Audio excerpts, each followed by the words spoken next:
नमस्कार मंडळी, गरुड जेप कथा विश्वामध्ये तुम्हा सर्वांचं खूप खूप मनापासून स्वागत आहे. आजच्या कथेचे नाव एक भावविभोर अपघात. आई, मी चाललोय ग मुलीची पत्रिका घेऊन गुरुजींना दाखवायला. बघतो किती गुण जुळतायत आमचे. तशी बोलणी करायला जाऊ मुलीच्या घरी, सुनील आईला म्हणाला. मालतीताई: हो रे बाळा, पण सांभाळून जा आणि मला फोन करून लगेच सांग पत्रिका कशी आहे. या रविवारीच जाऊ मुलीच्या घरी, वेळ नको घालवायला. सुनील आज भलताच खुश होता. शिक्षण जेमतेम असणारा सुनील शेती करत होता. बाबांचं पाठबळ त्याच्या लहानपणीच देवानं हिरावून घेतलं. थोरल्या भावाचं लग्न झालं होतं. तो शिकलेला, शहरात नोकरी करत होता. पण त्याची बायको हेटेखोर स्वभावाची होती. घरात नवऱ्याशिवाय तिला कोणाशी जुळवून घ्यायचं नव्हतं. त्यामुळे गावातच सुनील व त्याची आई राहत होते. दोघेही शेती करत. माईलेकरांना एकमेकांशिवाय कोणाचा आधार नव्हता. सुनील नोकरी करत नसल्याने खूप मुलींनी त्याला नकार दिला होता. शेती करणारा नवरा त्यांना नको होता. तरीही मालतीताईंना वाटत होतं लवकर मुलाचं लग्न व्हावं. मुलगी कमी शिकलेली असली तरी चालेल, तिने घर सांभाळलं तरी चालेल, शेती मी करेन, पण मन मिळावू समजून घेणारी मुलगी माझ्या सुनीलच्या आयुष्यात यावी. सुनीललाही वाटत. त्याच्या सगळ्या मित्रांची लग्न झाली होती. त्याचे हात मात्र अजूनही पिवळे होत नव्हते. त्यालाही वाटत आपलाही संसार व्हावा, बायको साथ देणारी मिळावी. शेतात राबून आईचं आयुष्य गेलं, पण अजूनही आईला सुख नाही. बायकोमुळे आईला हातभार लागेल, तेवढंच तिला थोडं तरी सुख लागेल. तसं सुनील व त्याच्या आईने गावाकडे कष्ट करून स्वतःचा बंगला बांधला होता. घरात सुखसोयी होत्या. 5 एकर शेती, गाई म्हशींनी भरलेला गोठा. थोरल्या भावालाही शहरात फ्लॅट घेण्यासाठी मदत केली होती.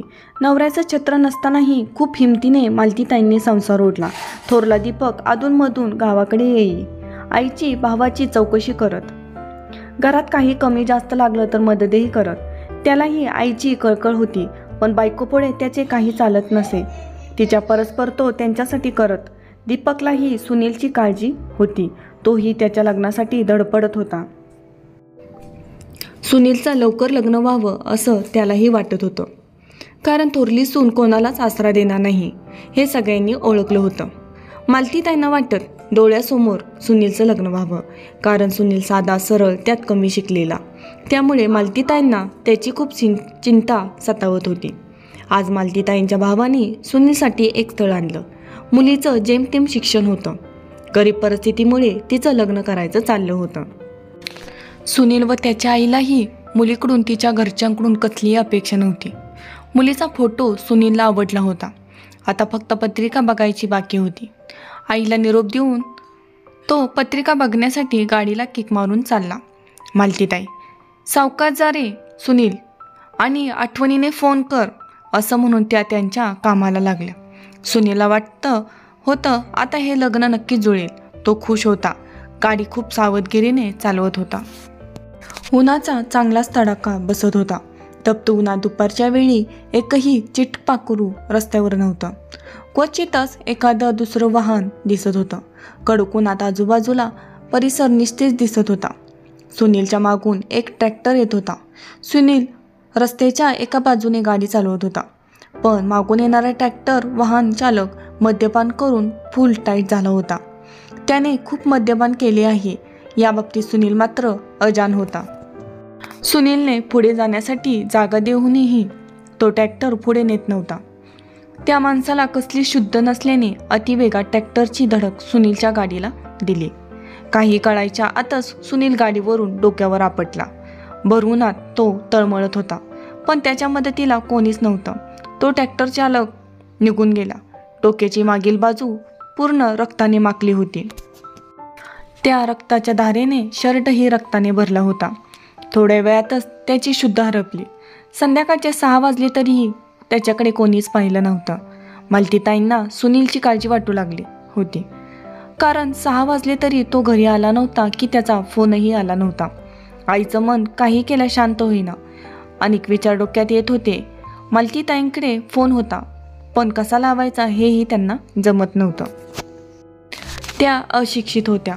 संध्याकाळच्या वेळी एका वाटसरूने सुनीलला पाहिले तर त्याची अवस्था बघून त्याच्या डोळ्यातून अश्रू वाहू लागले. त्याने त्याचा मोबाईल खिशामध्ये शोधला. आईच्या कॉलवर कॉल करून सुनीलचा अपघाताची बातमी दिली. मालतीताई जागेवर स्तब्ध झाल्या. त्यांच्या तोंडातून शब्दच फुटत नव्हता. मालतीताई त्या वाटसरूने सांगितल्या ठिकाणी पोहोचल्या.